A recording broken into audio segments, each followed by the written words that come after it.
Hi there, welcome back to the Big Picture Story Bible. We've been learning all about God's promises that He makes in the Bible and how He keeps those promises. And today we see Him keeping another promise to bring His people into the land.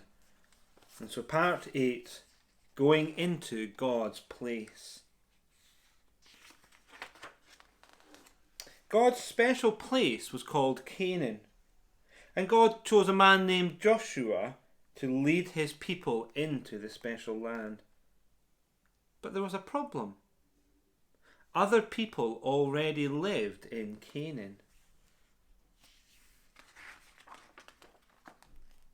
They lived in cities like Jericho, with big, strong walls around them.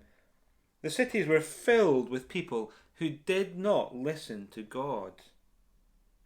And God told Joshua, "Be strong and courageous."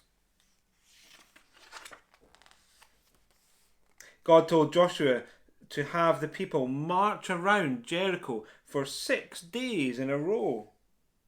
So the people marched and marched all day long. 1, 2, 3, 4, 5, 6 whole days they marched. And do you know what happened on the 7th day? When people sounded trumpets and people shouted, God kept His promises, and the walls came tumbling down. God drove out their enemies.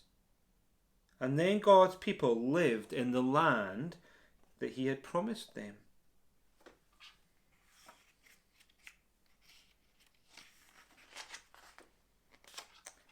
When Joshua was an old man, he reminded the people to obey God's word.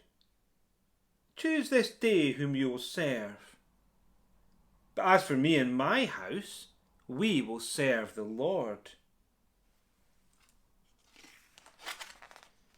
And the people said, "And we also will serve the Lord." On that day, many of God's good promises to Israel were fulfilled.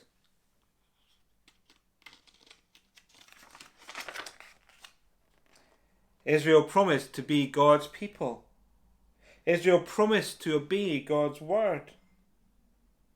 If they kept their promises, they would always live in God's promised place. But after Joshua died,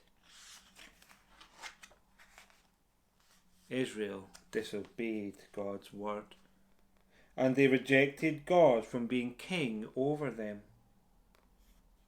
And so God punished Israel. He let their enemies rule over them.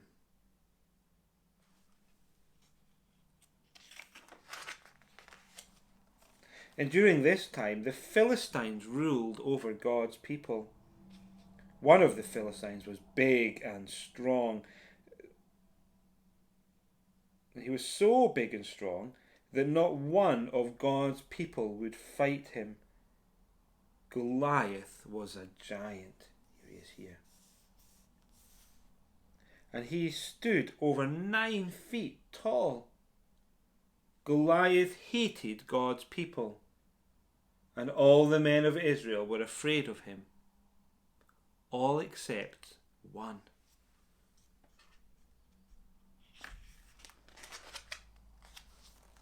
David was from the little town of Bethlehem, and David's belief in God's promise was big.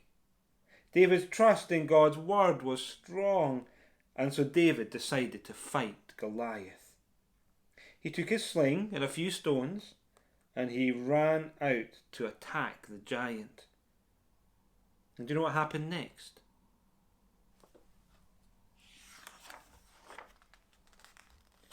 God kept His promise to rescue His people. The first stone that flew from David's sling hit Goliath between the eyes. David killed Goliath and rescued Israel from the Philistines.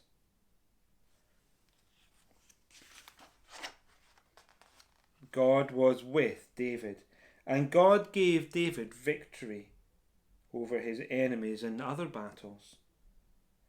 David, the mighty warrior, became king over God's people.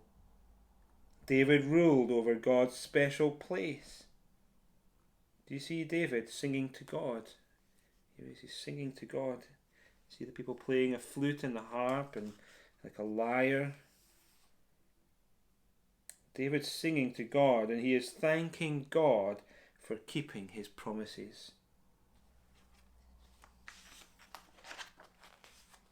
Now that God's people were in God's place, it seemed that they would soon become a blessing to all the peoples of the earth.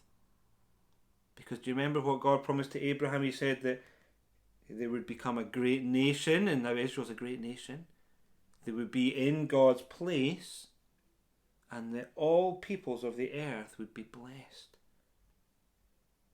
Well, maybe you want to join us next time. We could find out what happens in part 9, where it says God's blessings grow.